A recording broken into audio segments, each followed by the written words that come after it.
Hello folks, and welcome to Diablo 3, where today I am playing the Natalya's build as, again, part of trying to finish up the season's journey. Guardian page, I need 3 conquests, and so I am working on Years of War, reach Greater Rift level 55 solo with bonuses of 6 of the following class sets, rather. And the last one for the Demon Hunter I have to go is Natalya's Vengeance. And I saved my least favorite for last, partially because I was just double checking that I knew what I was doing. I haven't played Natalya all that much because I haven't enjoyed it when I have played it. So let's get into Natalya's. How does it work? Well, first, the 2-piece set. We reduce the cooldown of Rain and Vengeance by 4 seconds when we hit with a hatred generating or hatred spending attack. So we can. This is basically what we're planning on doing. Okay? We have Rain of Vengeance is going to be our main attack. We then need a way to get the cooldown, gone quickly, because it's a 30-second cooldown. So we need something that attacks quickly. Strafe fires very, very, very fast, but it costs resource, so we need a way to keep that up. Entangling shot now generates, excuse me folks, 7 hatred, just like Evasive Fire Focus, which if you've played this previously, in previous seasons, is what we used to use. But Focus, or rather, Justice's Served rune of Entangling Shot is just really flat out better because Entangling Shot activates our Cull the Weak and Bane of the Trapped. We don't need a secondary source of that. So that's how we leverage the 2-piece, is we get a fast attacking spender, and then just a lot of hatred from our generator. Now, the 4-piece, Rain of Vengeance does 100% increased damage. Okay, alright, that's on theme, makes sense. 6-piece, after casting Rain of Vengeance, deal 400% increased damage and take 60% reduced damage for 10 seconds. Okay, so we want to be casting Rain of Vengeance at least once every 10 seconds so we can have this constant 60% damage reduction. Awesome. But with the current season, I'm going to kind of bounce around here a little bit, with Lord Greenstone's fan, we have the option to leverage the other part, the 400% increased damage part, in tandem with the up to 3,000% damage increase of Fan of Knives. And we can leverage that to do a sick amount of damage, dude. So that's what we're doing here. Note that the old way to do this was to have Fulminator instead, and that still works. It's a little bit different. Fulminator procs a little different. It works a little different. Here, let's take a look at what Fulminator does. Lightning damage, which is really the best way to play Natalya's. Some people have been having success with a fire build. I think they have the Leonin bow in the cube, if I remember right. They've been having success with that, with a ton of area damage. But you can look that up if you really want to try it. I don't think it's going to be as good, at least not as good solo. Anyway, Fulminator. Lightning damage has a chance to turn enemies into lightning rods, causing them to pulse 485% weapon damage that scales up to 555 as lightning every second to nearby enemies for 6 seconds. So you get a lot of damage out of this proc. And that is, up till now, what has been used for Natalya's Demon Hunters. Alright, so we've kind of figured out how the 6-piece set works. Alright, now what are our other items that can kind of go with that? Well, Crashing Rain, we have to wear. Rain of Vengeance is just, we're going to be casting it all the way. It is our most damaging skill, short of Fan of Knives. And this is a massive boost. 3,000 to 4,000% is just a ton of damage. So that's locked in. The new season, well, the new patch rather, brings in the Mantle of Channeling. So while channeling Whirlwind, Rapid Fire, Strafe, Tempest Rush, Fire Bats, Arcane Torrent, Disintegrate, or Ray of Frost, we will deal up to 25% increased damage. It's 20 to 25%. And take 25% reduced damage. Okay, that's an extra quartering after our 60% reduction already. Great, right? So we're seeing that we can be pretty tanky now. All right, we can throw in Wraps of Clarity for even more toughness. Great. But what else do we need? Well, we need to come up with a way to get our cooldowns even lower. Because, like, even if we're doing this all the time, 4 seconds, it's not going to be super reliable because we have to hit things. So we want CDR as well. So, as it turns out, Dawn now is amazing. Basically, you use this on every Demon Hunter. For the others, you put it in the cube. However, you cannot put either Fulminator or the Lord Greenstone's fan in the cube. So we have to wear Dawn as a Natalya's Demon Hunter. So Dawn is locked in. Likewise, Natalya's Slayer is locked in because you're not going to wear Natalya's Ring when you could wear Focus and Restraint on a build that's already using a Spender and a Generator.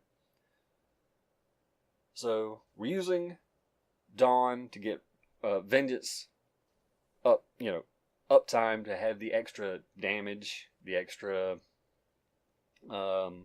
We don't actually use this for the hatred regen in this case. We use this for even more damage reduction. That's why we're running Darkheart instead of Seethe. But we still want to have that up all the time. So, unfortunately, the reduction in cooldown can range from 50 to 65%. Obviously, if it's in the cube, you always get 65%, and then you know exactly how much you need for permanent uptime. As it turns out, with 57%, I could not get 100% uptime off the shoulders, the gloves, and the amulet having 8% cooldown reduction. That just didn't work, so I also had to roll CDR on this weapon. Note that Fulminator, the proc of Fulminator, factors in both weapons' DPS, but Rain of Vengeance and Phantom Knives do not. They only use this weapon, the weapon in this slot. So if you're using the same setup I am, you could roll off damage here, the damage range at the top, but you also enter in a lot more possibilities because you're going to roll, like, every time you try to roll, you're going to get 2 damage rolls and 1 other thing. So getting cooldown or vitality or whatever there is going to be really hard. In my case, I rolled away 7% damage for cooldown. I wish it could be vitality, but hey, I need that CDR for full uptime of Vengeance. As I say that, I'm hoping I have full uptime of Vengeance. Anyway, I did in the T10 Rift I just did. Anyway, so that kind of explains why we're wearing what we're wearing for the most part. The full Natalya set to get the 6-piece bonus. Crashing Rain to synergize with our Rain of Vengeance. Mantle of Channeling to work with our Strafe. Give us more damage and damage reduction. Wraps for more damage reduction. Dawn for Vengeance, more damage reduction and more damage.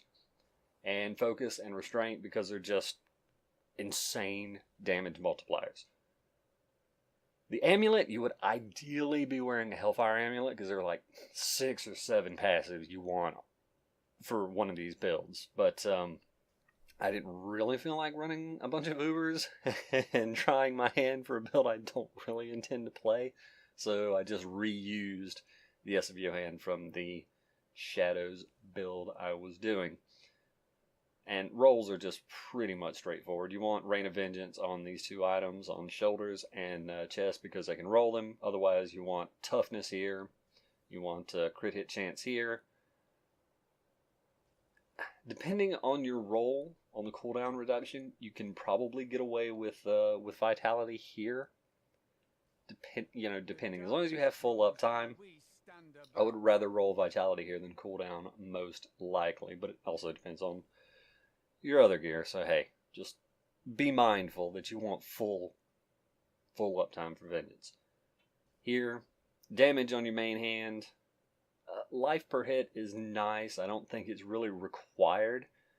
I'd rather probably have cooldown reduction on this one and have rolled, vitality or something more. This offhand for, unless you're running Fulminator, is just a stat stick. So you kind of want it to just be a stat stick. Dex, Vit, whatever else you need and can get from it from there. Now, skill-wise, we went over Justice is Served, Entangling Shot, and Strafe. We run Drifting Shadow to make it lightning damage, but also it's real nice to be able to move at full speed. We use Vengeance Dark Heart, again, for the damage reduction, because of the way this works, you're pretty constantly in range of enemies. Like, you can work it out where you never get in range of enemies, but realistically, you're going to be there pretty often. Smokescreen, instead of Vault, because you can be strafing, activate Smokescreen, and it doesn't interrupt your strafe, which Vault does. We run Displacement just for extra movement speed. You could, I guess, run Special Recipe. Nah. Really, Displacement is the best one. It's the most utility, but you could replace that with another thing. Fan of Knives, Pinpoint Accuracy, it's the most damage, it's lightning, synergizes really well. Honestly, this is the only rune you would really run. You could just drop this for probably Wolf Companion, or I think some people run, which one? Yeah.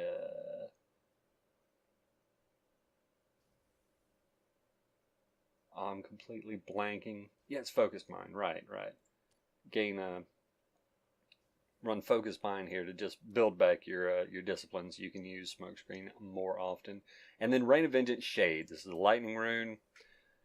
It's a huge area of effect. So even though the number, the damage number is lower than the other runes, it is still a massive amount of damage. On to passives. Cull the Weak. I don't know a Demon Hunter that doesn't run Cull the Weak. It's so good. 20% multiplicative damage is amazing. Ambush, again, this is really great for combining with your Crashing Rain or your Fan of Knives.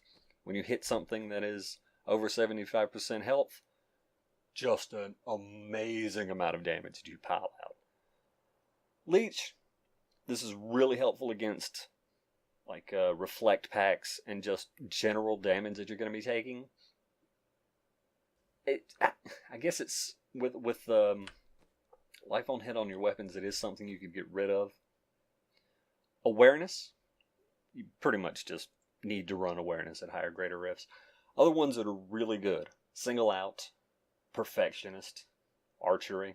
Archery can be very helpful for keeping your hatred high with this kind of setup. And honestly, Numbing Traps is probably not bad either. Some people run, or at least talk about running Thrill of the Hunt. It's probably a lot worse than those other options. I don't think I would really recommend trying to fit Thrill of the Hunt in when you can just use Entangling Shot. It's kind of the way I look at it. Now, back over to the cube. We looked at it a little bit before. Lord Greenstone's Fan is what we use with Fan of Knives. If you're not, like I say, Fulminator, drop this for one of the, for Companion or Preparation. Hexing Pants of Mr. Yang. Okay, now, this is not ideal. As of this patch, you would rather be running the Aquila Cuirass. But, if you cannot keep yourself above 90% primary resource, basically, if not at all times, a large percentage of the time, just run the Hexing Pants. Now, you want to practice, you want to get better, and you want to be able to run the Aquila Cuirass, but this actually does something for you if you're not at that point. But yeah, again, just to reiterate, this is the ideal. This is what you want to run if you can. But if not, this is a damage boost, and it makes it a lot easier to recover, to manage your resource. So yeah, and then just convention of elements. There's no reason to run anything else, really. Now then, the moment of truth. Yeah, I think that about. Oh yeah, gems. All right, so Bane of the Trapped, pretty straightforward. Taeguk, we're spending so much time casting really, really fast resource spenders. There's no reason not to run it, even though I like it. And then Bane of the Stricken. I've seen people run other things here, but again, because of how quickly we shoot, how just rapidly we put out projectiles, Bane of the Stricken can stack up pretty quickly, and it's very nice against Rift Guardians, which is kind of maybe great, maybe not great. I don't know, but I think it's somewhat better than your other options, because it's tough to stay far enough away for Zays. Yep, tough to stay right there far enough away for Zays. Here we go, going to rise to 55. 55, boys. See if we can get it done in time. Oh yeah. Alright. So, I'm sure someone is going to be like, you can use the numlock. And yeah, I'm aware. You can use numlock to bind Strafe and not have to do as I am doing and constantly hold down the button. But I'm not a fan of that. I've certainly heard a lot of people trying to argue that it's a what is the word I'm looking for? An abuse of the game. And that doesn't. It seems like it's just a sort of an intended function. I would imagine by now that if Blizz was not in favor of that, they would have come out and said something. Yeah, that went pretty well. But I am not a fan of it. And in case there's anyone watching who doesn't know what I'm talking about, you can go into your options and set skills to be set. Yeah, I don't have full thing that's uptime even with 40 something cooldown reduction. That is disappointing, mate. Disappointing. You can set up your skills to have primary and secondary numbers, and so you can set the secondary number to be.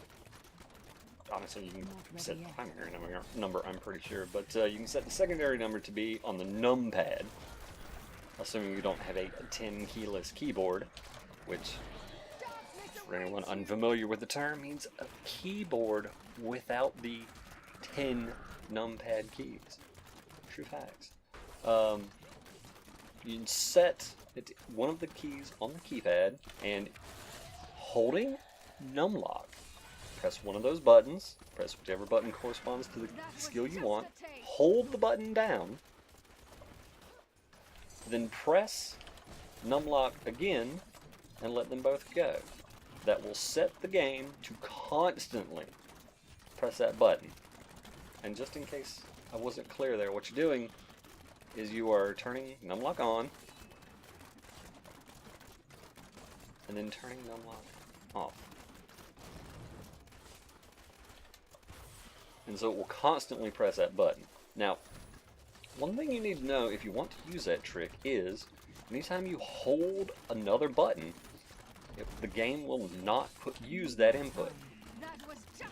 So you'll have to set force move to something. I think a lot of people, or at least some number of people, use the mouse scroll wheel for that functionality, which seems to work pretty well for them. But I don't really like that. I don't want to use that, even though it seems fine to me to use. because I want to be playing the game. I don't want the game to be operating in the background. If something feels dumb and like I don't want to have to do it, I just don't want to play that build. Making it so the function is automated is just making it worse for me personally.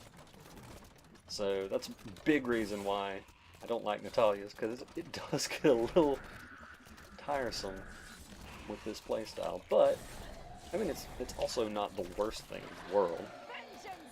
I will note that I am not paying really close attention to where my Fan of Knives stack is before I'm firing.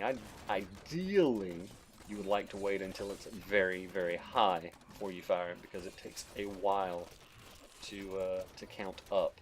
Also note that for Rain of Vengeance, if you press the button while your mouse is over an area that is not a valid target, so like over this stuff,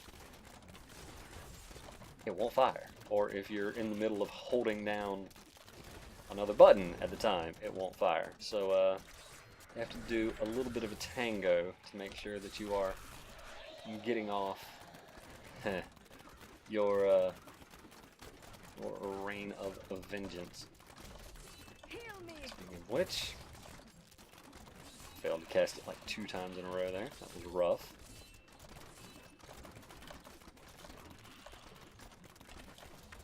Speaking of rough, and we can see downtime. Oh lord, this is terrible.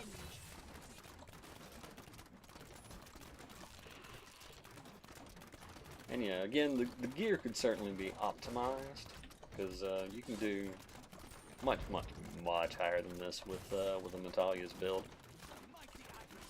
I mean, people were doing way higher than this last season with Natalya's, and I think anyone who's played this season can attest to holy power creep Batman. So even though this doesn't seem to be particularly quick, you can chalk a lot of that up to lack of player skill and the like.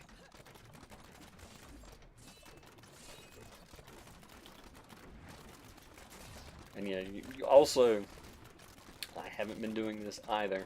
You can definitely and should definitely be using smokescreen to get around quickly between dead areas, because your 2-piece requires you to hit with your skills to reduce the cooldown. So anytime you're spending not dealing damage is time wasted. And in fact, it's resource wasted, which is in a lot of ways worse. So, and this is like, right now I'm looking at my my COE prop. This is probably the first time I've done that. All run, and yeah, that's not a good way to play with this build. This is pretty bursty in terms of damage output, and like a lot of Demon Hunter builds are, frankly. All of them. Every last one of them. And you really need to pay pretty close attention to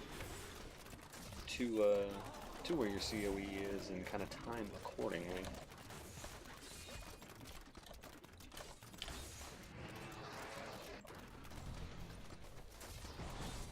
That was bad.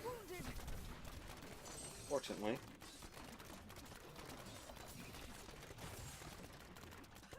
I got out of it, but not well, I would say. Oh boy. Yeah, this is where the being bad really comes in. When you start completely running out of hatred, that is really, really bad, and it's really easy to just kind of go from doing alright to being just dead. And if you're the kind of person who panics in that situation, things can get really ugly really quick. But see, I'm not, because you need a brain to panic, and it's well established I don't have one of those. So Ray forces stupidity.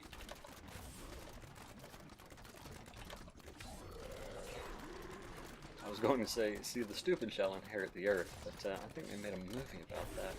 In French. I want to go jail. So, again, I did finally use my smoke screen, but I should have used it earlier.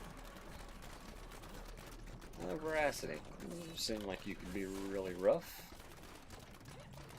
He's not a dog. He can't be rough. Oh, come on, man. Come on, man. Don't use those terrible jokes, man. Man, why you gotta be like that, man?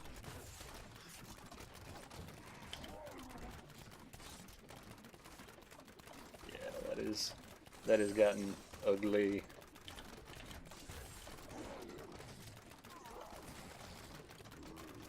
You can see there are times when you could certainly work it out where you could make Zay's work, but I do think that Restraint is going to be better for you. You can certainly try it out the other way.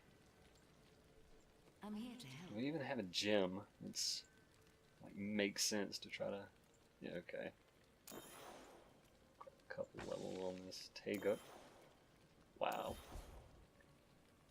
Yeah, all right. So not terribly bad in terms of that run. I don't hate myself too much after that. Yeah, so as I said, there are a lot of ways you can improve this. For you could have a lot better boots. Those are not good. And yeah, that kind of goes for most of the rest of the gear. Again, having the 5th passive from a Hellfire Amulet, especially if you had one that was like really well rolled, you know, lightning, crit. Yeah, that would be a huge deal. But yeah, so that's at least the basics of playing Natalya's in a not exactly quick 55. Yeah, 9 minutes. Ugh. But yeah, hopefully that was informational or educational, or at least allowed you to laugh at the really sucky dude. Either way, thanks for watching, folks, and see you later.